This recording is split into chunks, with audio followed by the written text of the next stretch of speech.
Hello, welcome back to my channel. আশা করি সবাই ভালো আছেন, আমিও ভালো আছি।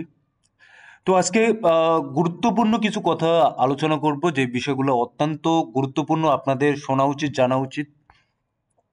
এবং আমাদের সাইকোলজি কিভাবে কাজ করে এবং আমাদের সাইকোলজি কিভাবে আমাদের এই জায়গায় প্রয়োগ করতে হবে মার্কেটে, ক্রিপ্টোকারেন্সি অথবা যে কোনো আদার স্টক মার্কেটে, সেই বিষয়টা নিয়ে আজকে আলোচনা করব। এবং এটা খুবই খুবই গুরুত্বপূর্ণ একটা বিষয়।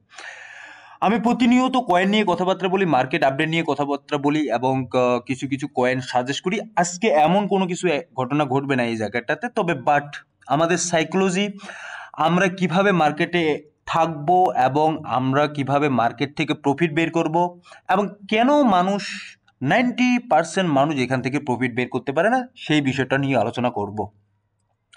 প্রথমত যে বিষয়টা আমি আলোচনা করব সেটা দেখুন, মূলত আমরা মার্কেটে আসি কি কারণে? আমরা আসি যেন আমাদের রিটার্ন আসে, প্রফিট আসে একটা ভালো ধরনের, 20x, 30x, 40x, 100x পর্যন্ত যেন আমাদের রিটার্ন আসে।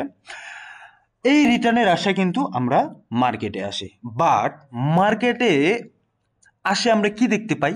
মার্কেটে এসে দেখতে পাই যে মার্কেট যখন বুলিশ একটা সেগমেন্ট তৈরি করে ফেলে, সেই সময়টাতে মার্কেটে আমরা এন্ট্রি করি। এবং মার্কেট যখন ডাম্পের দিকে চলে আসে বা নিচে বিয়ারেজ একটা সেগমেন্ট তৈরি করে, সেই সময়টাতে আমরা সেল করে দিই ভয়ে। এখন ভয়টা কাদের? কেন আমরা এখান থেকে প্রফিট বের করতে পারি না 90% মানুষ? ভয়টা রিটেল ইনভেস্টরদের, আমাদের মতো ইনভেস্টর যারা 5 লাখ, 10 লাখ বা 3 লাখ, 4 লাখ টাকা ইনভেস্ট করে এই জায়গায় রাখছে। আমাদের এই যে টাকা ইনভেস্ট করছি, এই টাকাগুলোও কিন্তু আমরা অনেক পরিশ্রম করে এই জায়গাতে ইনভেস্ট করছি। কারো 2 বছরের আপনার জমানো টাকা, কারো 3 বছরের জমানো টাকা, কারো ফ্যামিলি থেকে ধার নেওয়া টাকা। কথাগুলো কিন্তু মনোযোগ সহকারে শুনবেন, কথাগুলো খুবই গুরুত্বপূর্ণ। তো যখন আমরা এসব এসব টাকা ইনভেস্ট করি, যে জমানো টাকা, 10 বছরের জমানো টাকা বা ফ্যামিলি থেকে ধার নেওয়া টাকা বা ঋণ করে যে টাকাটা আমরা ইনভেস্ট করি, সেই টাকাগুলো যখন আমাদের নিচের দিকে চলে আসে বা টাকাগুলো যখন আস্তে আস্তে কমতে থাকে, সেই সময়টাতে আমরা ভয় করি। এবং এটা স্বাভাবিক, ভয় করাটা এটা স্বাভাবিক। বাট কারা ভয় পায় না? দেখুন এই জায়গাটাতে কারা ভয় পায় না? ভয় পায় না হোয়েলস, বড় বড় ব্যাংক। এরা ভয় পায় না। কেন ভয় পায় না? তাদের মিলিয়ন মিলিয়ন বিলিয়ন বিলিয়ন টাকা আছে এবং তাদের টেন্ডেন্সি আমাদের টেন্ডেন্সির মধ্যে ফারাক অনেক অনেক। আমি দুটো টেন্ডেন্সির কথা বলি, তাহলে বুঝতে পারবেন। প্রথমত দেখুন, আমরা চিন্তা করি কি, আমার কাছে অনেকে ফোন আসে বা অনেকে কমেন্ট করে, আমি দেখি আমাদের টেন্ডেন্সি থাকে যে, ধরুন যে ডস কয়েন এখন আছে, ডস কয়েনটা এটা আমি হোল্ড করলাম যতক্ষণ পর্যন্ত $1 যাবে না বা $2 বা $1.5 যাবে না, ততক্ষণ পর্যন্ত আমি হোল্ড করব। সো এটা একটা লং টাইম প্রসেস এবং লং টাইমের জন্য আমরা চিন্তা ভাবনা করে থাকি। হ্যাঁ, ইনভেস্টরের একটা চিন্তা ভাবনা থাকে লং টাইম। বাট ক্রিপ্টোকারেন্সি মার্কেটে মূলত বিটকয়েন ব্যতীত আদার্স যে অলস কয়েন আছে, মিমস কয়েন আছে, সেখানে কিন্তু এটা আসলে আমি অতটা প্রায়োরিটি দিই না। ঠিক আছে, প্রায়োরিটি দিই না।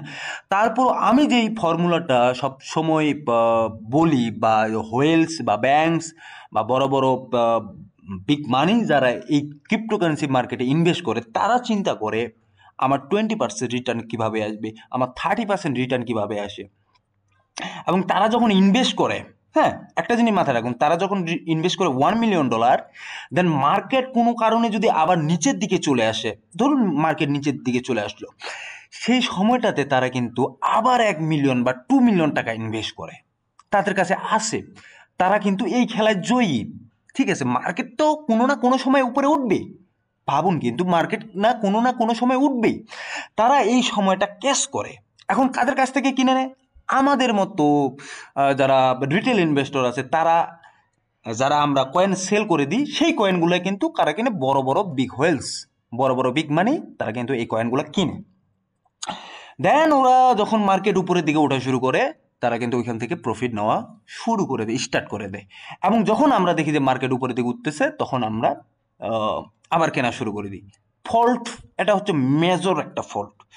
সেকেন্ড যেটা ফল্ট, মার্কেট নামার সাথে সাথে আমরা, যখন মার্কেট নামে তখন কিন্তু আমরা তড়িঘড়ি করে সেল করে দিই। যে চিন্তা করি যে 20% বা 30% লজে গেল, আচ্ছা সেল করে দিলাম।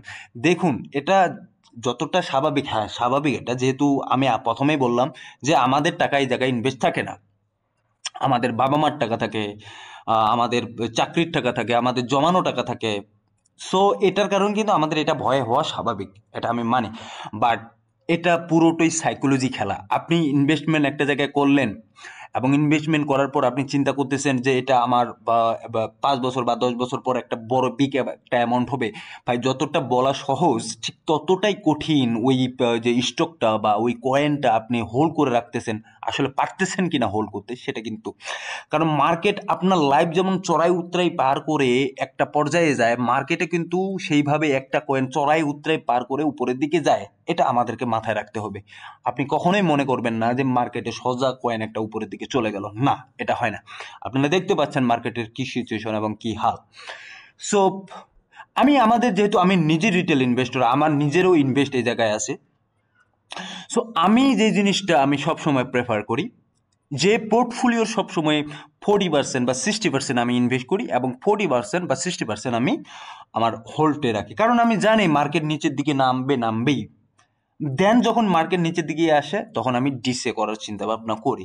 সো এই বিষয়টা কিন্তু আপনাদেরকে এর আগেও বলছিলাম যে ডিসিএ করুন, এবং 20% বা 30% বা 40% যখন নিচে আসে তখন ডিসিএ করুন।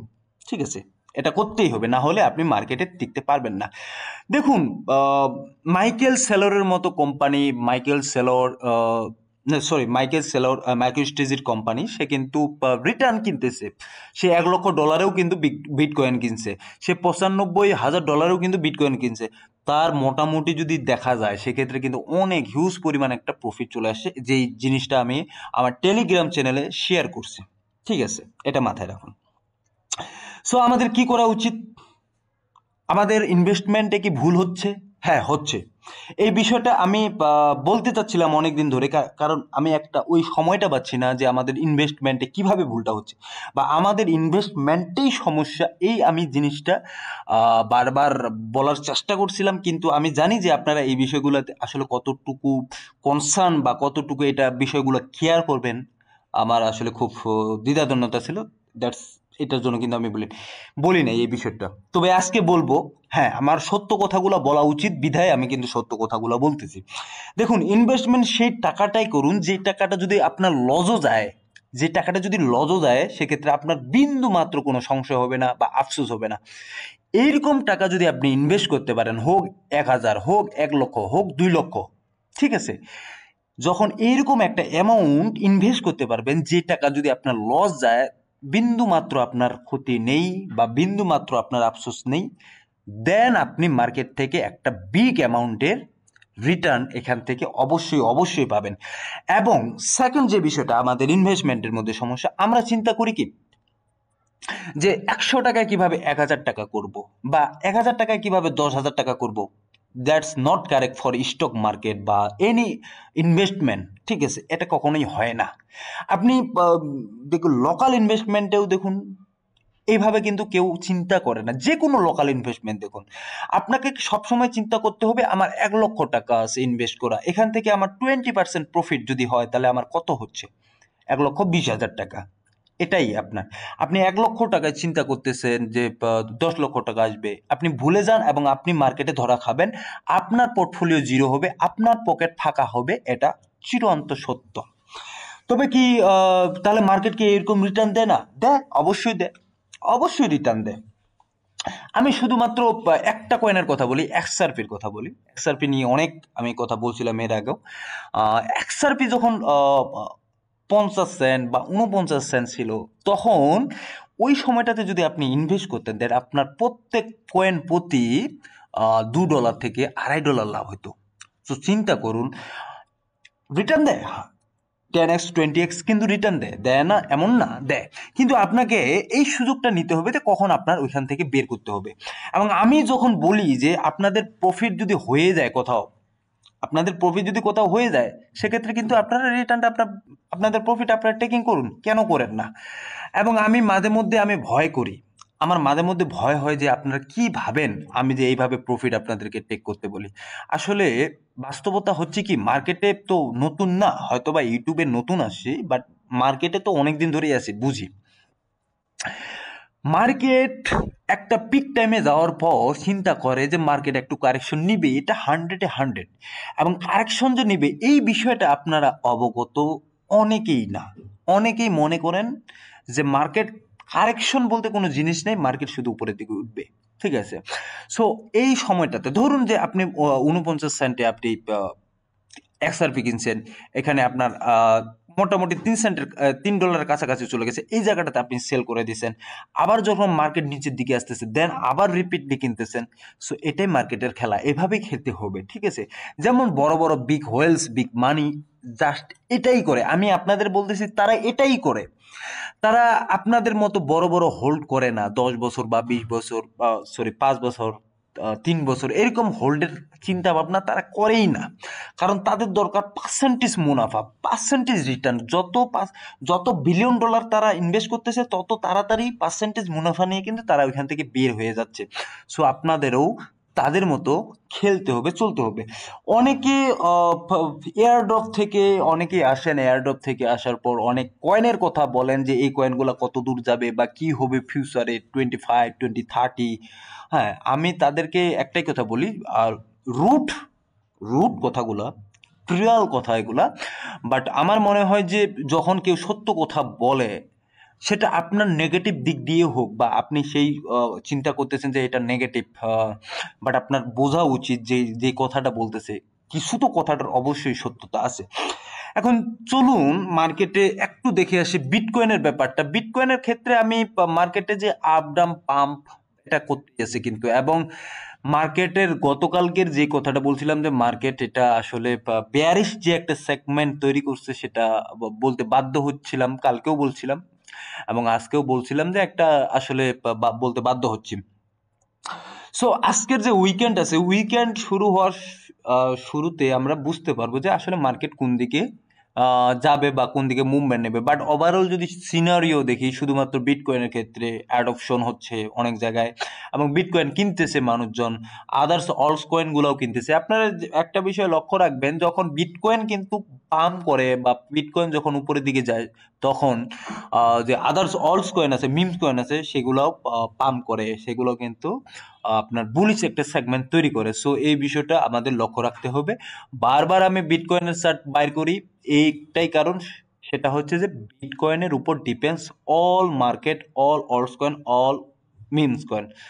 সো আশা করি বুঝতে পারছেন, আশা করি যে কিভাবে আপনাদেরকে এখানে থাকতে হবে সেই বিষয়টা আপনারা বুঝতে পারছেন।